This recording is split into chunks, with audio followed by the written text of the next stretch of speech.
It's taken me my whole life to understand something that sounds so simple, and yet almost no one teaches us how to do it. And that's how to receive, not to achieve, not fix, not rescue, not overgive, not prove, but to receive. Love, receive support, how to receive compliments, how to receive rest, how to receive stillness in the right now moment, how to receive our breath. For decades, I thought that I was strong, independent, self sufficient, the one that everyone could lean on. But underneath that identity was something that I couldn't see for a very long time, maybe last 5 or 6 years. I did not know how to really let anything in. If someone complimented me, I deflected. If someone offered help, I would generally say, I've got it. If someone loved me deeply, I felt anxious. If someone tried to truly see me, I might shut down. And I didn't even know I was doing it. So today I'm going to show you why this happens, how it's connected to codependence and rescuing and our childhood, how it's rooted really in fear of rejection and abandonment wounds, and how learning to receive will transform all of your relationships, your nervous system, your sleep, your sex life, and your joy.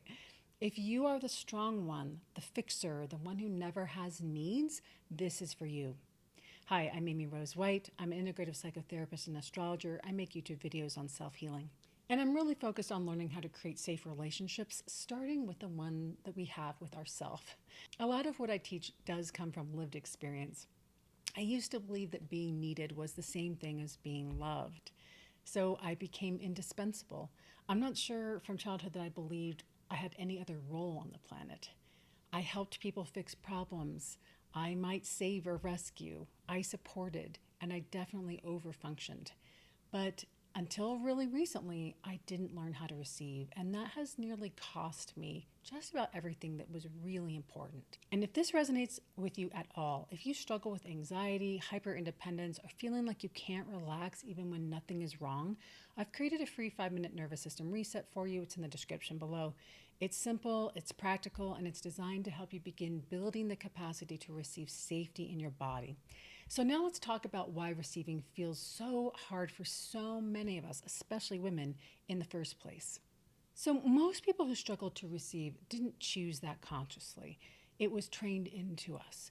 If we grew up with rejection, abandonment, emotional neglect, physical neglect, obviously, or any kind of abuse, we learn something very early. Having needs is dangerous. It is a liability because needs weren't met, or they were mocked, they were ignored, or even punished. So our nervous system adapted. It decided it's better just simply not to have needs. It's safer and feels more powerful just to be the strong one. It's better to give than to ask and get let down again. It's better to expect nothing. And that adaptation probably saved you. But here's the part we don't talk about enough. That same strategy that protected you from unsafe people when you're little will also block safe people later in life. We don't just push away harm, unfortunately, we push away love because our nervous system doesn't know the difference yet. And when someone tries to care for us now, our body may react the same way it did when care wasn't safe. That might be a tight chest, a feeling of restlessness or crawling out of our skin, deflection, sarcasm, changing the subject, maybe the sudden urge to prove yourself or give tit for tat. And that's really not weakness, that is the logic of trauma responses. So now let's talk about codependence, and I'll link a video that I made on that right here. Codependence isn't just needing someone all the time. In fact, it's often the opposite. It's overfunctioning. It's becoming the rescuer. It's actually about finding worth and a sense of safety in being the stable one. And we can actually become addicted to being needed because needing feels so unsafe. So we flip unconsciously the dynamic. I don't need you, you need me. That feels powerful. But underneath it is fear. If I stop fixing, if I stop rescuing, if I stop holding everything together, will anyone choose me? Will anyone stay? Will I be seen and valued and loved? And here is the hardest truth. When we are constantly rescuing and helping and overfunctioning for others, we avoid being seen ourselves and we stay in control. We stay outwardly focused. We don't have to risk the vulnerability of receiving. But intimacy, which so many people say they want, requires receiving. We cannot be deeply loved if we cannot let love land in our heart and the rest of our bodies. So, this is where the nervous system comes in. If our early environment taught us that connection wasn't safe in any way, your body likely developed a hypervigilant pattern. So we're on this alert all the time. We scan, we anticipate, we're managing, right? We're controlling and fixing and are externally oriented all the time. That outward focus becomes our identity. But here's the root of that problem. Receiving requires inward awareness. It requires noticing sensation. It requires slowing down. It requires tolerating stillness. And for many of us, stillness just feels patently unsafe. If we sit quietly and our body feels agitated, restless, or uncomfortable, that is not a personality flaw, but it is a nervous system indicator that we never learned how to slow down and regulate. So we might stay busy all the time, stay helpful, being useful, and never practice the skill of actually receiving safety in our bodies. So even something as simple as sitting in nature, listening to birds, feeling our breath, it can feel unfamiliar because our body is so braced.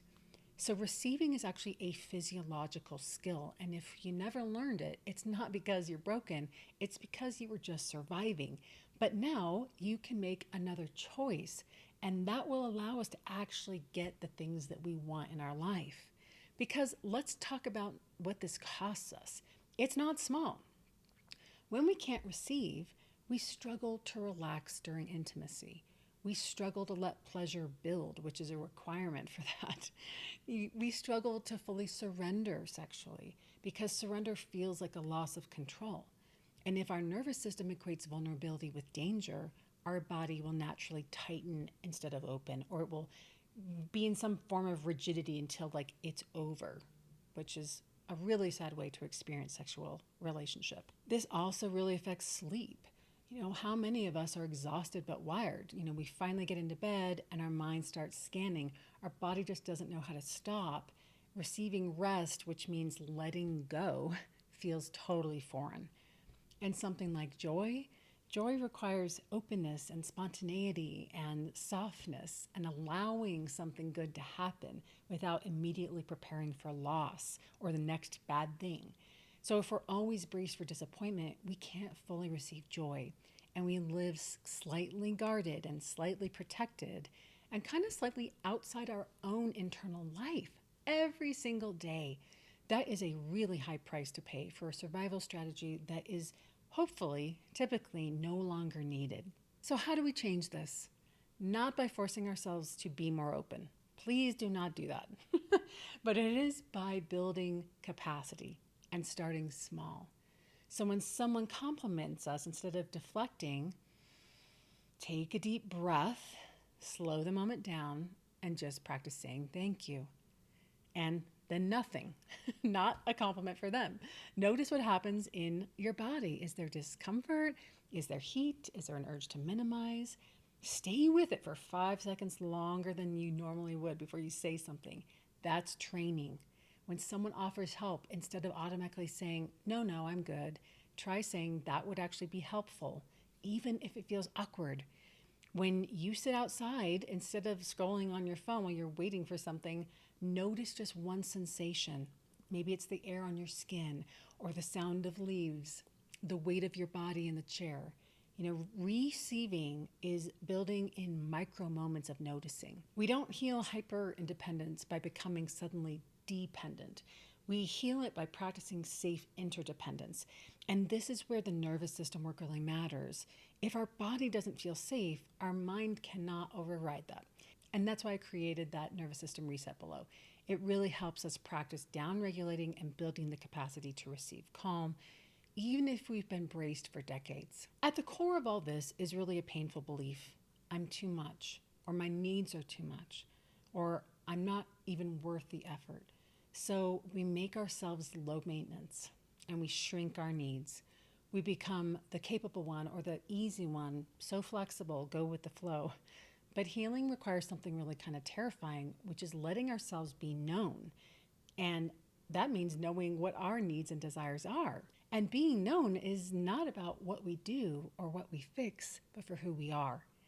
And that often means and requires feeling the grief of all the times our needs weren't met. That rejection, the abandonment, the moments where we had to decide it was safer not to want or to need.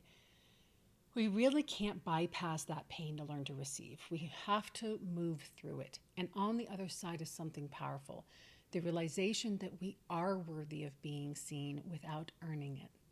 You don't have to rescue anyone to deserve love. You do not have to overgive to deserve support. You do not have to be perfect to deserve care. Receiving is not weakness.